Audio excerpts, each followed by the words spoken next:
So I'm really glad to see everybody here. So we're going to talk about the brain today and brain allergies. So has anyone ever heard of brain allergies before? Just a couple people? Okay, good. So it's going to be a good talk. So the question is, are you suffering from depression, bipolar disease, schizophrenia, or could it be an allergy of the brain? I'm going to show you tonight it can be an allergy of the brain. So according to the CDC, mental illness is associated with chronic disease. And so what do I mean by chronic disease? Chronic disease is things like diabetes, asthma, cancer, heart disease, and even obesity. So all of these chronic diseases are associated with mental illness. And this again is according to the CDC, even arthritis. Now 70% of all deaths in the US are from chronic disease. That's astounding. That's a huge amount of people that are dying needlessly. And chronic disease, what is that again? You know, it's the heart disease and the stroke, it's the diabetes, all of these things that are preventable. Now back in 2005, 1 out of every 2 Americans had a chronic illness. And that is another thing that's just absolutely astounding. And so when you look at chronic disease, what's it attributed to? Well, number one, it's poor nutrition. So poor nutrition is like the number one factor for chronic disease. If you look at diabetes, you know, you can cure diabetes with your diet. Heart disease, you can cure heart disease with your diet. The other thing that's associated with chronic disease is lack of physical activity. So in America, you know, for whatever reason, we're not that physically active. But that is a contributing factor to chronic disease. And then tobacco use. I think everybody knows about tobacco use, that it's bad. I mean, the first thing that happens when you go to a doctor is he tells you, stop the cigarette smoking. Because it is linked to chronic disease, to heart disease. And alcohol consumption. Excessive alcohol consumption is another thing that is linked to chronic disease. Now, again, going back to the CDC's, their own statement, chronic disease and mental illness, they're linked together, they're associated. Well, all of the things that we talk about with chronic disease, the nutrition and the smoking and the alcohol and all of that, those are all factors that impact your brain, your mood, and impact the mental illness. If you go into a doctor with depression, for example, they're going to tell you to stop the drinking. The alcohol is not going to benefit that. So it's the same factors. Again, doctors are going to tell you to get some exercise if you're suffering from depression. So it's the same factors that we're looking at. So what studies have shown, and they've shown this in study after study, and let me just explain it. The dark line is somebody that has recovered from depression. The little gray line is the risk of relapse. So on your left, it shows that if you have depression, if you exercise, you have at least a 90% chance of being recovered and a less than 10% chance of a relapse. If you go and you get drugs, look at that. It's almost half the recovery rate, but the risk of relapse is like tripled. So medication is not the answer. If you look at the combination of exercise and medication, you can see that medication's actually hurting you. You can have a much better success rate by going and getting the exercise. You can treat your depression by exercise. And you going and getting drugs is not going to help you. It's actually going to hinder you. So a different way of looking at this same information, here on the left, you're going to have a 38% higher risk of relapsing your depression if you take medication versus 8% if you exercise, and exercise only. So they're not even looking at other factors as far as food. They're just looking at exercise in this study. Okay, so what are allergies? The word allergy actually means an altered reaction. So traditionally, allergies is the IgE, immunoglobulin E. And what that is, it's triggered by a protein. So it's an immune system response. And when you get an allergy, and it's an IgE allergy, that's something like on your skin. It could be your nasal cavity, where your whole respiratory system, your digestive system, things like that, the surface cells. And so that's what that addresses. But there's also the central nervous system.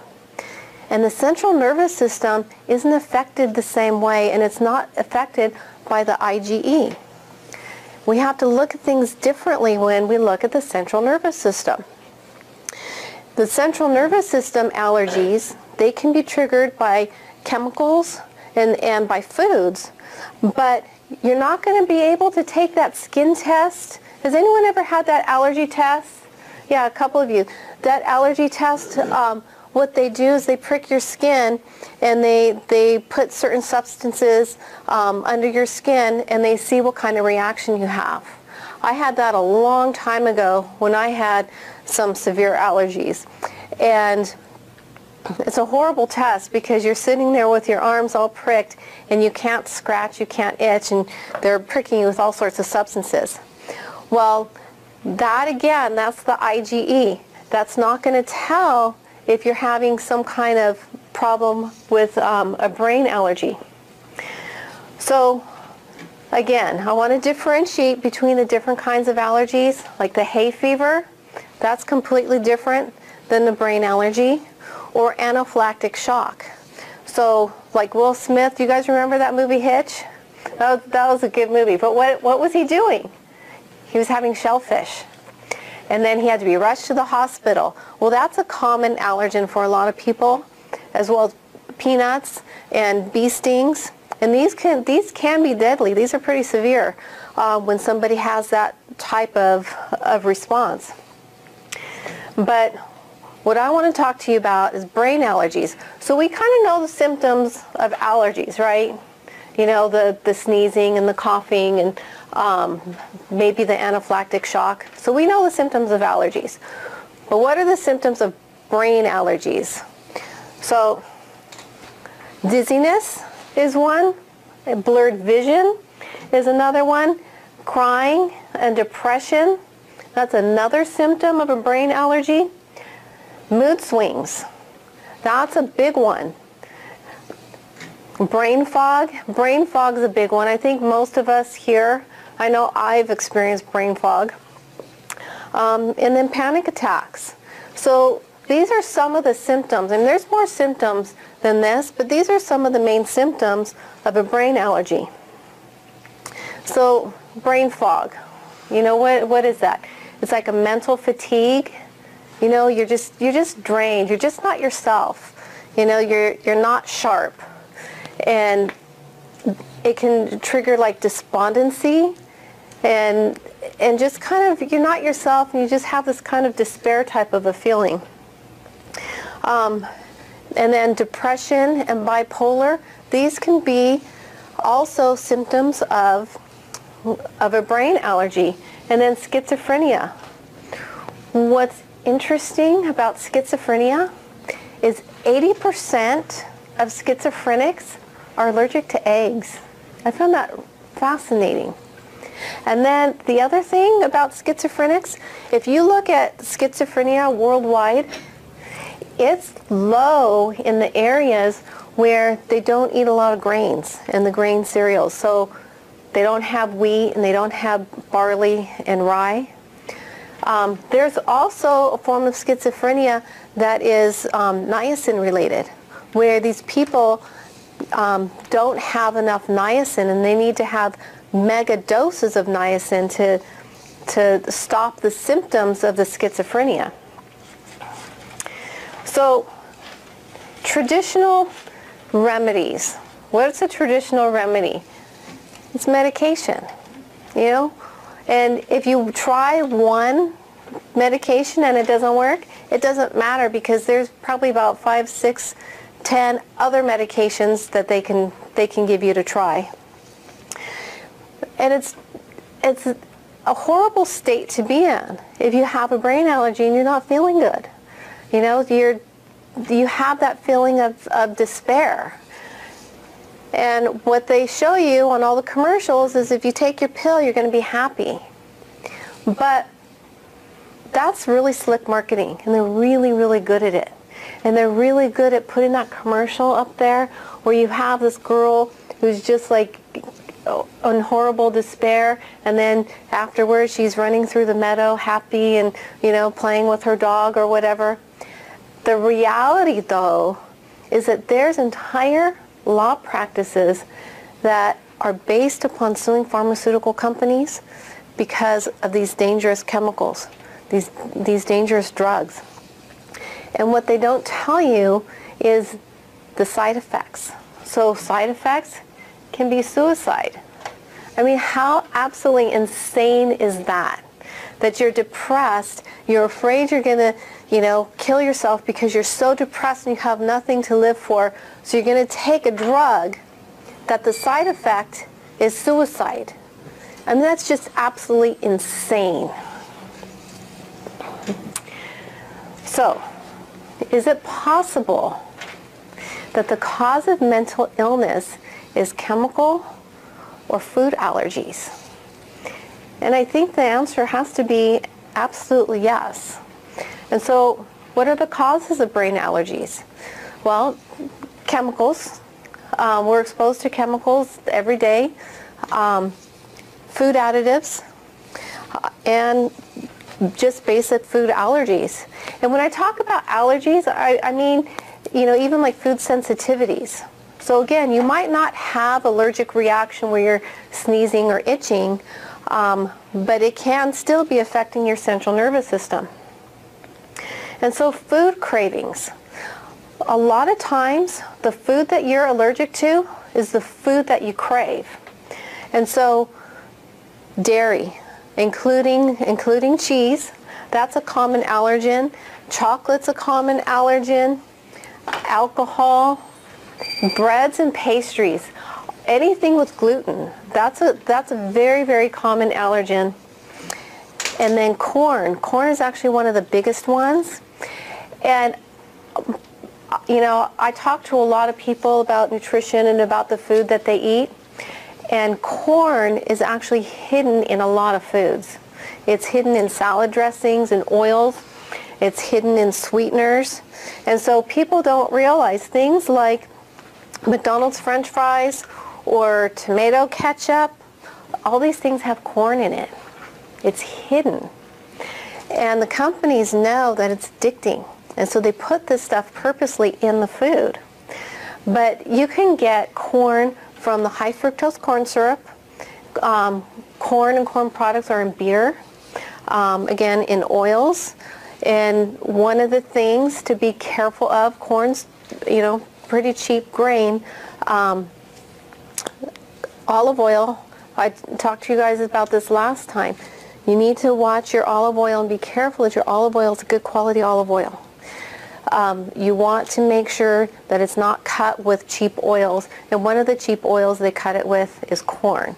So make sure that if you're going to that extent of trying to eat healthy and have good healthy foods, make sure that you're buying the quality ingredients and quality oil. So the thing also with cravings, cravings can be the thing that we're allergic to. And you don't realize that, but take note of your cravings. Take note what cravings that you do have, because that could be one of the causes of your problems. And then food additives.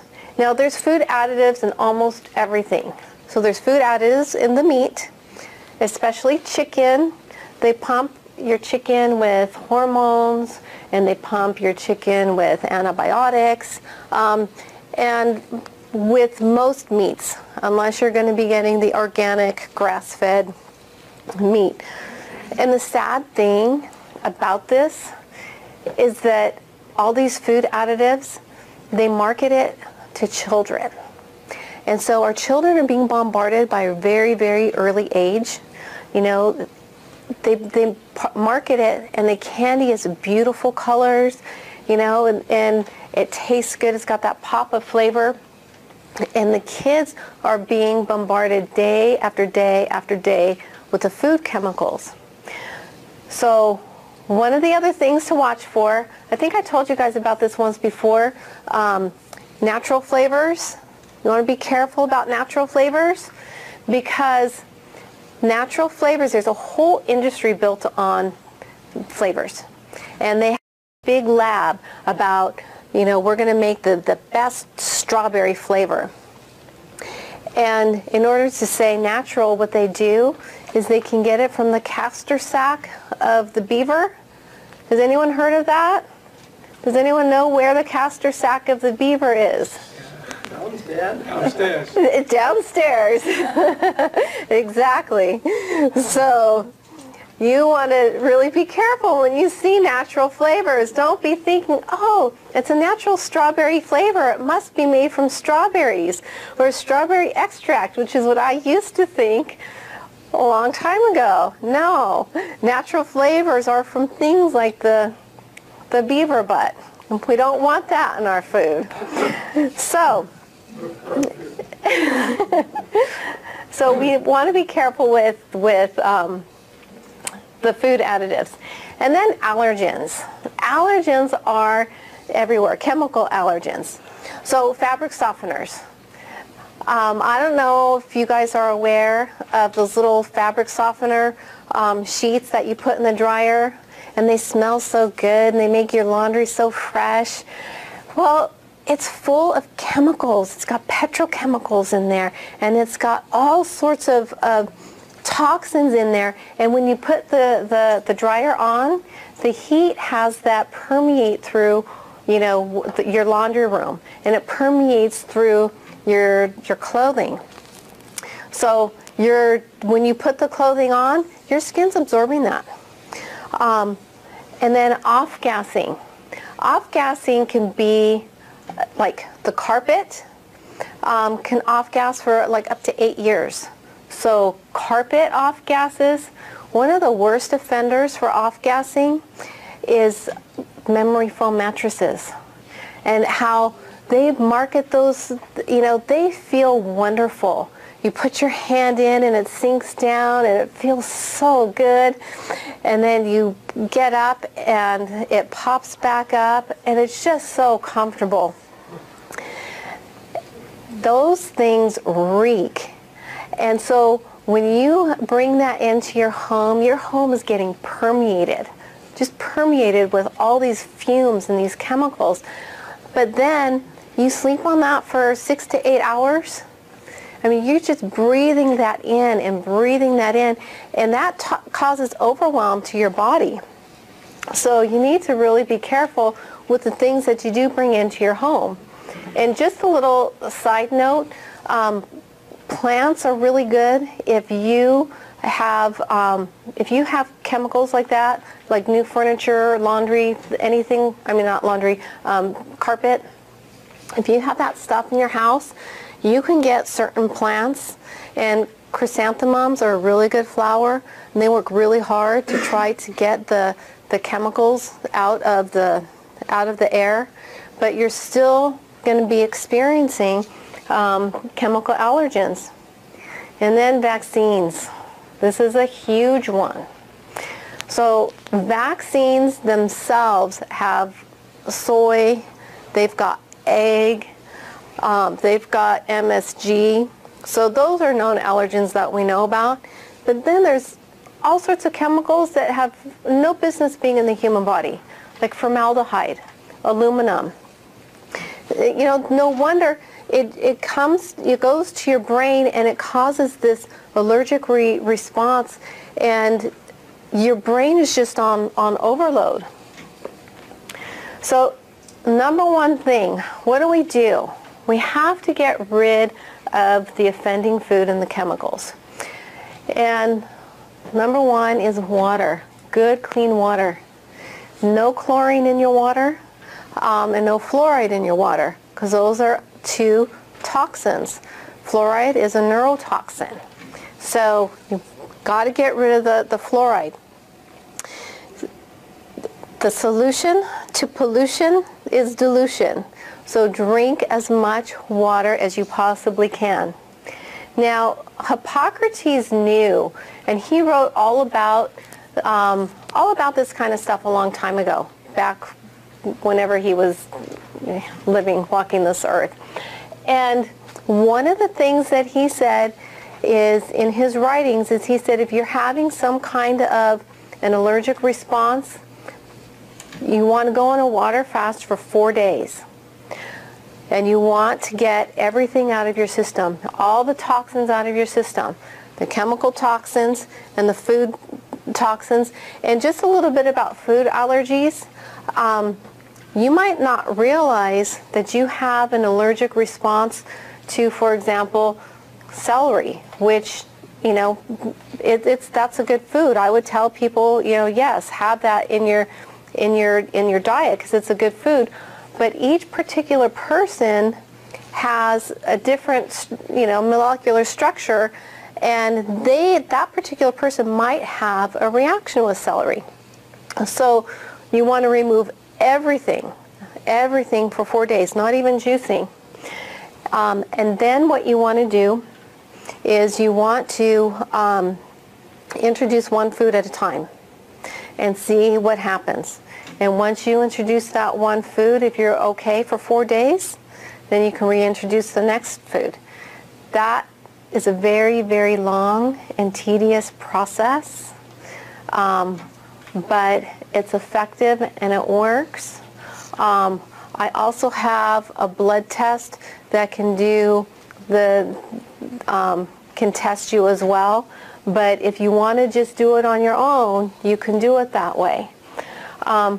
Now, the foundation of health comes from healthy cells.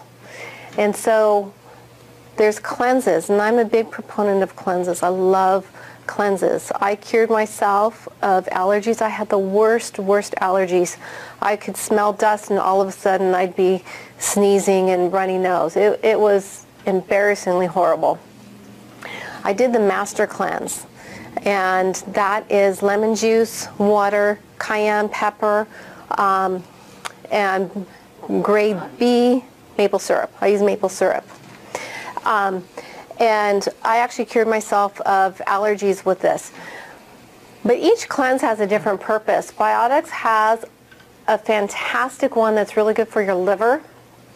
And so each cleanse has a different purpose, but I'm really a big proponent of cleansing because you want to have healthy cells. And so having a healthy body is based on having healthy cells. And so number one is nutrition. So what are you putting in your body? You want to have the good water, you want to have the good food, you want the vitamins, and you want the minerals. And that's the basis of the good nutrition. But you have to have proper digestion, which that's where the enzymes come in. But proper digestion's essential, so whatever you're consuming, your body can break it down and it can be taken to whatever organ that needs that nutrient. And then proper elimination. If you're not eliminating properly, those toxins are getting recirculated. So it's really important to have proper elimination. So I want to talk to you a little bit about orthomolecular therapy. Has anybody heard of that? couple of people. Okay, so orthomolecular therapy, that's using nutrients, kind of like medicine. You're using nutrients for a specific purpose, to treat a specific condition. And the orthomolecular therapy works, and it's way more effective than toxomolecular therapy, which is things like prescriptions. And that's because it recognizes that your body, your healthy body is based on the healthy cells, and getting the right nutrients to the cell ensures you're going to have a healthy body. If you have a healthy body, you're going to have a healthy brain, and you're not going to have the inflammation or the allergy. Oops. So, okay, I want to talk to you a little bit about drugs. Drugs are awesome in the short term because they have this really short-term benefit, but they wreak havoc on your whole system. People want to have that instant relief. They want to take that aspirin and get that instant relief. Well, I talked to you guys last time, that shows you have a fatty acid deficiency. And the orthomolecular system is like, hey, look, you have a fatty acid deficiency. Okay, give your body the fatty acids that it needs so that you don't have to have the pain and the inflammation. Because when you take a drug, what it does is it masks the symptom. It makes that symptom, decrease or go away, but the disease process behind it is still going, and it's still going, and it's still going. Just like when you take insulin, when you draw the blood, it's like, okay, your levels are good, but it's not treating the root of the problem, and you're going to have the disease process keep progressing. That's why people on insulin, they stay on the same diet, they keep on having to have their dose increased. That disease process, it keeps on going and keeps on going. So you might get symptom relief, but in the long term, you're destroying your body. So the list of nutrients that we need for everybody, they're the same, but it's the amount of the nutrients. That's what's different. So because of your diet or because of the stress you're experiencing, you might need more of one nutrient than another. So there's not anything that's cookie cutter across the board. We have an RDA, you look at the bottle of your vitamin, it says recommended daily allowance. That really doesn't mean anything. That's actually the baseline so that you don't get disease. So that doesn't mean anything when you're talking about optimal health, because all of us here, we want optimal health. We don't want baseline. We don't want to just barely be limping along and not have disease. So it's the relative amounts. Now I have a system that we can determine what your body needs. So you're not rushing down to the health food store and just buying up, the latest, greatest supplement on the shelf. You want to make sure that your body gets what your body needs. So there's a mind-body connection. And it's really important to be treating your body, giving it everything it needs, making sure that it's cleansed, making sure it gets the right nutrients, making sure that it gets everything that it needs, and that's going to affect the brain. If you remove whatever the offending food is or the offending chemical, if you remove that, you're not going to have an allergic reaction, and you're not going to have the symptoms that I described earlier for a brain allergy. So the way to treat brain allergies, brain inflammation, is your diet, cleansing yourself, making sure that you have proper elimination, proper digestion. And so what I do is I have a 4-step process to determine what the mind-body connection is for you and determine what your body specifically needs in order to have optimal health. Because again, that's what we're all here for. We all want optimal health. We don't want to end up, down the road in a home because our brains have this inflammation and have this allergic response and we don't know what to do with it.